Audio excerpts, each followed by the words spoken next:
We've got a real problem, and I'm tired of Republicans and Democrats who either want Republicans who want to burn the place to the ground, and Democrats, with all due respect, who want to offer a plan that gets it through their end of their second term of their presidency, and then screws me and my kids when it's over. And until we do that, we have to deal with the extraction that is at foot. It is the reason the financial markets are behaving the way they're behaving. That is a mathematical fact. This is not some opinion. This is a mathematical fact.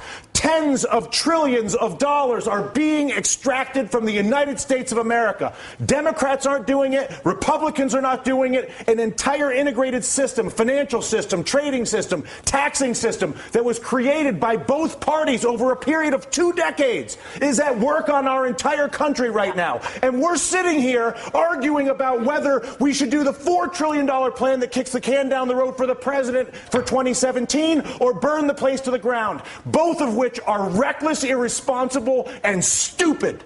And the fact of the matter is, until we actually, and I'm sorry to lose my temper, but I tell you what, I've been coming on TV for 3 years doing this. And the fact of the matter is that there's a refusal on both the Democratic and the Republican side of the aisle to acknowledge the mathematical problem, which is that the United States of America is being extracted. It's being extracted through banking, it's being extracted through trade, and it's being extracted through taxation. And there's not a single politician that has stepped forward, Susan, to deal with this. But there's only one right now. The leader of the free world, whether you like it or not, the president of the United States is arguably one of the most powerful individuals we have out there. But and Susan, he's what you're saying is exactly the point that Dylan is making. It's not about one guy. It's about all of them. No, I actually disagree. I think Dylan's saying it isn't about one guy. It is about one guy. What would you like him to do? I would like him to go to the people of the United States of America and say, people of the United States of America, your Congress is bought. Your Congress is incapable of making legislation on health care, banking, trade, or taxes, because if they do it, they will lose their political funding, and they won't do it. But I'm the President of the United States, and I won't have a country that is run by a bought Congress. So I'm not going to work with a bought Congress and try to be Mr. Big Guy. I'm working with the bought Congress.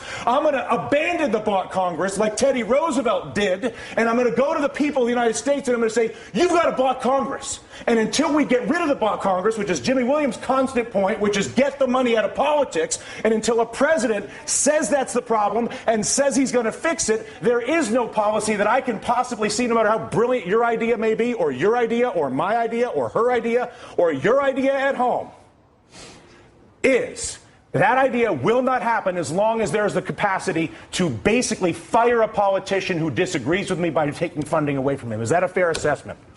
Money in politics is the root of all political evil. It is corruption at its worst.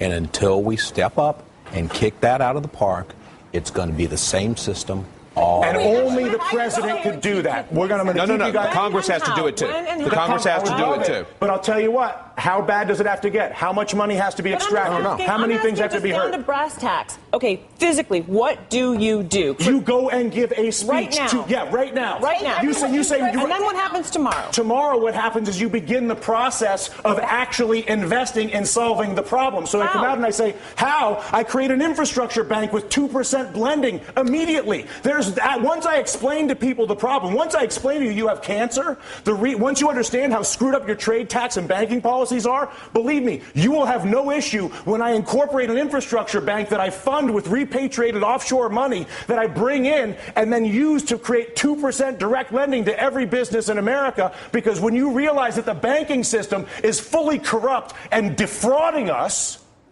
and I come out and say that, which is what I want my president to do, then at that exact moment I say, you know what, we got a screwed up situation here, people. You all know it, and now what? I'm going to admit it. And as a result, not only have I admitted it, but we're going to begin the process of solving it like grown-ups. They did it in World War II. They did it after the Civil War. They did it in Latin America with the Brady bonds. We are not seeing it happen now. The panel stays a little more emotional than I anticipated getting at work this afternoon, but what am I going to do? The middle class attempting to fight